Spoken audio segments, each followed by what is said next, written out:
আসসালামু আলাইকুম, hello everyone, welcome back to my channel. আজকের পর্বে আমাদের রেসিপিটি হলো ওভেনে তৈরি পাউরুটি রেসিপি বা বনরুটি। কোনো রকম ঝামেলা ছাড়াই পাউরুটিটি আমরা তৈরি করে নিব। আশা করছি আমাদের রেসিপিটি ভালো লাগবে। চলুন দেখে নেওয়া যাক। বিসমিল্লাহির রহমানির রহিম। নিয়ে নিচ্ছি ময়দা। একটি বলের মধ্যে পরিমাণ অনুযায়ী ময়দাটি আমরা দিয়ে দিচ্ছি। অ্যাড করে দিচ্ছি চিনি, স্বাদ অনুযায়ী লবণ এবং 1 টেবিল চা চামচ ইস্ট। হাত দিয়ে ভালোভাবে মেখে নিতে হবে। নিয়ে নিচ্ছি লিকুইড দুধ।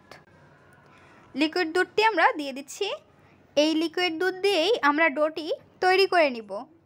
এখানে আমরা পানি ব্যবহার করব না, পানির বদলে লিকুইড দুধ দিয়েই তৈরি করে নিতে হবে। আমরা যেইভাবে রুটি বা পরোটা তৈরি করে থাকি সেমভাবে এই ডোটি তৈরি করে নিতে হবে। আমাদের ডোটি প্রায় তৈরি করা হয়ে গিয়েছে। গোল করে রাউন্ড করে নিচ্ছি। এখন আমরা এর মধ্যে দিয়ে দিব অল্প করে সয়াবিন তেল। সয়াবিন তেল দিয়ে চারপাশে মেখে নিচ্ছি। মেখে নিয়ে নেওয়ার পর ঢাকনা দিয়ে ঢেকে রেখে দিব। এই ডোটি গরম জায়গায় রাখতে হবে, তাই আমরা ছাদে চলে যাচ্ছি। চারপাশের প্রকৃতির মনোমুগ্ধকর দৃশ্য আপনাদের মাঝে শেয়ার করছি। 2 ঘন্টার জন্য রেখে দিব।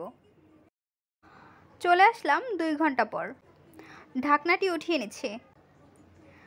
দেখতে পাচ্ছেন ডোটি কতটা ফুলেছে। এই বানটি বানানোর সময় অবশ্যই ডোটি গরম জায়গায় রাখতে হবে। ঢাকনাটি উঠিয়ে নিয়ে নেওয়ার পর হাত দিয়ে ভালোভাবে ডোটি আমরা মিক্সড করে নিচ্ছি। মিক্সড করে নিয়ে নেওয়ার পর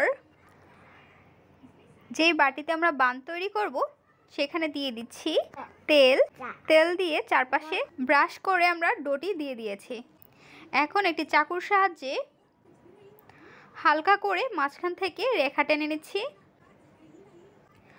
রেখা টানা হয়ে গেলে সেমভাবে চারপাশে রেখাগুলো টেনে নিতে হবে।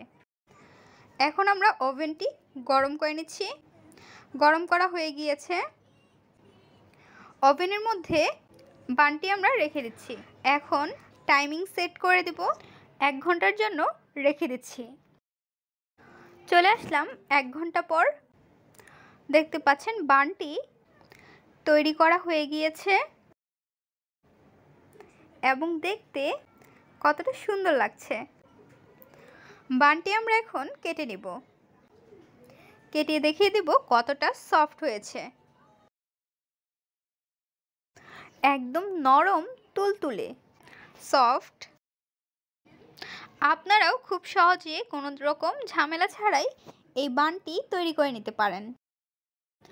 বান রেসিপিটি আপনাদের কাছে কেমন লেগেছে তা অবশ্যই জানিয়ে দেবেন আপনাদের মূল্যবান মতামতটি। ভিডিওটি যদি ভালো লাগে তাহলে একটি লাইক করে দিবেন এবং সাবস্ক্রাইব করে আমাদের পাশে থাকবেন। আরও মজার মজার রেসিপি দেখার জন্য সবাইকে আমন্ত্রণ জানাচ্ছি।